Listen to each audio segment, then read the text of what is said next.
Here's an old picnic table. It was out by our trash can for years and it was about to go into it. And I was like, dude, let's do something with that. So we troweled our bronze true metal into this. We filled all the knots and gaps and now restore it. And we are getting a really amazing polish coming off this. So I'll show you a little bit today. Dude, this thing looks beautiful. It's in pretty good shape. She's in perfect shape. We're gonna see what we can do to her.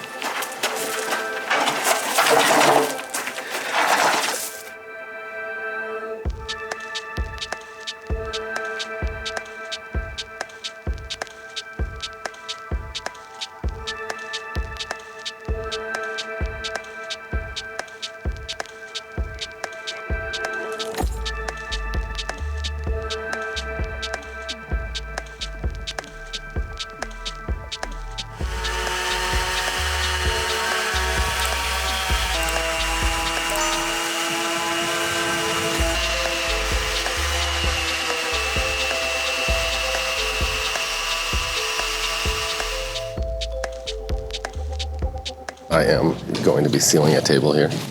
Just want to get any moisture out of it, so we're just gonna quickly light it on fire. No, really don't ever do this, kids. This is 99% isopropyl alcohol, and it'll soak into anything with moisture in it, so anything moist that you spray alcohol on, it'll dry it out. And it evaporates without leaving a residue, so it doesn't affect the epoxy. So we're gonna see if, as long as we can get this nice and dry, we have some real pretty epoxy. We're gonna seal this up. I did sand it all. This was an old, nasty, falling apart, cobwebs on it table, so I just want no moisture whatsoever. I'm gonna start out with just a brush and a foam roller, and I don't want a ton of excess on here. So as you see, I have a very thinned out, it's our countertop product. I did thin it with acetone so it would soak into the wood here. And my goal here is not to just pour it out, it's to get as much down as possible and really work it in. I don't want any excess on the top. One big mistake people make when sealing any kind of wood is they just put way too much product down and then they get air bubbles. They're fighting with those. Just gonna really take my time and work in each section here. Now, my goal is not to just wipe it across the top. A lot of people just want to take a squeegee or a putty knife and just scrape the top. But remember, your job is to really soak this in. This is where all the strength, this is what's gonna make this table last 20 more years instead of being a dumpster baby right now. So one thing we do, a lot of times, as you saw before I started this, I was spraying it with alcohol, and I'd sprayed it with just alcohol a few times and let it just evaporate out as well. Because alcohol, especially, make sure it's a high percentage alcohol, like 99% isopropyl, it'll really adsorb moisture right out of your planks of wood, cement, whatever. And that's really important prior to putting epoxy on it. So remember that alcohol is an adsorbent. It will actually draw moisture to itself. But the acetone's kind of a little bit different. It can still mix with water, but it's not necessarily an adsorbent to water. So it's really cool to be able to pull your moisture out using the alcohol and then mix a little acetone in to your actual epoxy and seal it really, really well and have that deal with the moisture on its own. Okay. Am I spraying epoxy? Yes, I am. Am I spraying it kind of overspraying on stuff? Probably. Do I care? Nope, because this is pretty fun. Okay, that's nice. I have never been able to spray a countertop product. And that is fun to be able to seal this table up like this. So this is cut with 20% acetone. And remember, I wouldn't want anything excessive on here because this is just exactly what it's called, a seal coat. My goal is just to seal the wood, not to have a shellac coating on it or anything. I can stop it anytime I want to, cross roll this in, soak up any excess. I'm really just trying to get all the dry wood. I'm looking for anything that's dry and unsealed. So this is gonna add so much strength to this. Okay, now I'm gonna do something kind of fun, I hope. I don't mess this up. But I'm gonna spray this with a little bit of actual metallic colors. I am trying to put just a little bit of a mist down because most of my decoration I only really want on the two benches and the top board, but I want a little more epoxy in there before I do it. Oh yeah, shimmer gold right there. Never hurt no one.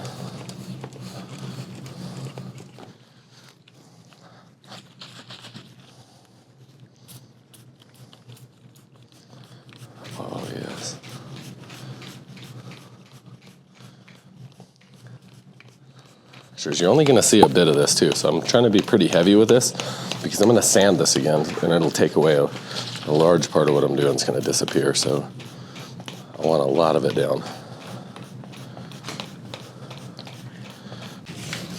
Just to work, I don't want any excess setting up on the surface here. So, you know, I don't want any puddles, nothing that a bubble could get stuck in. So I'm really chasing all those little wet spots, the shiny spots. If you see something shiny that you know has wet standing epoxy or alcohol, just take a roller like this and just mop that excess up. So.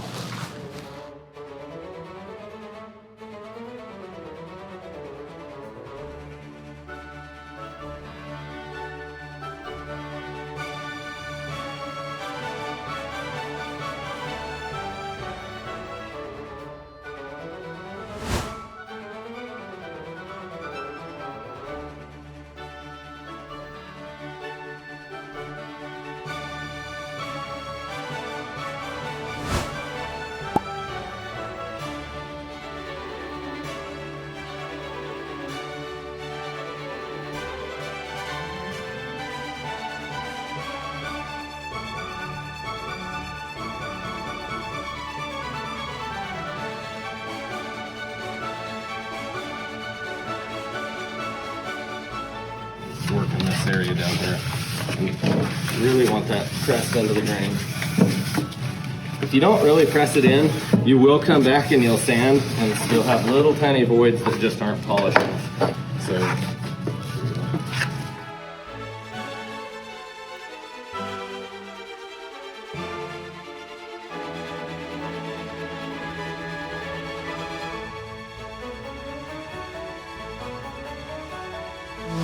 I'm cutting with a 400 grit on a Festool right now, and you don't need a Festool or DeWalt to Harbor Freight. Just about any sander works. Just make sure it is a DA, and that means a dual action. You want it to be rotating and oscillating, so you don't have swirl marks, and then it'll actually bring out a much better polish. So I'm just cutting everything right now. This is a really flat pad I'm using right now.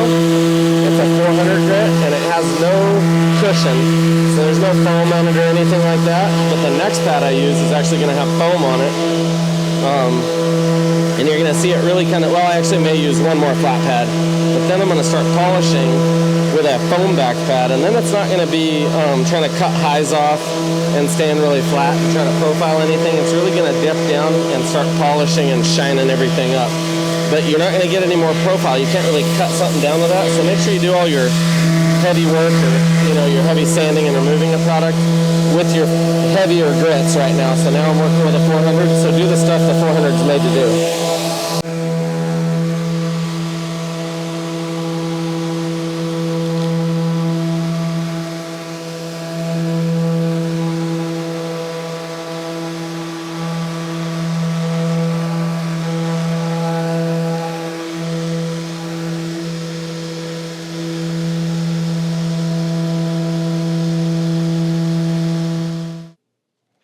Actually gonna run 1,000 grit one more time, but this will be a foam backed pad before I go up to my 5.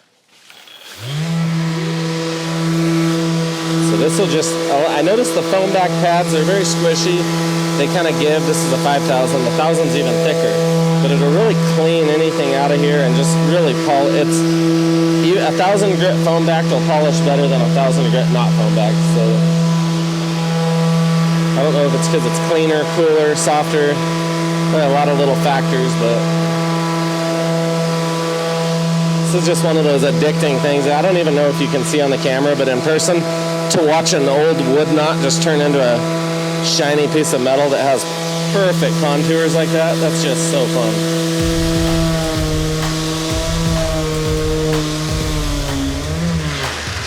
Okay, now.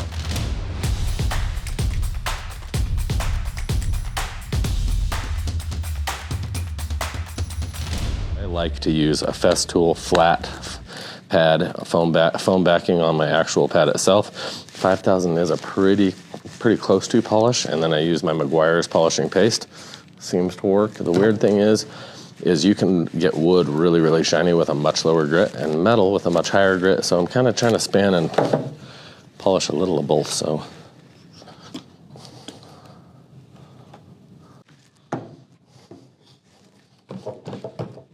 Just, okay. Okay, let the machine work for a minute, just a minute. It doesn't take forever. This doesn't take a long time to start kind of lathering up. You'll see it'll start getting dirty, and when it gets dirty, and I'm sorry, I'm probably super loud here.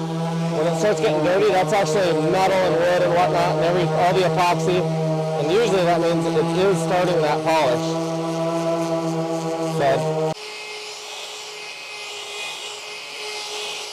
can you guys actually see the shine of the metal there?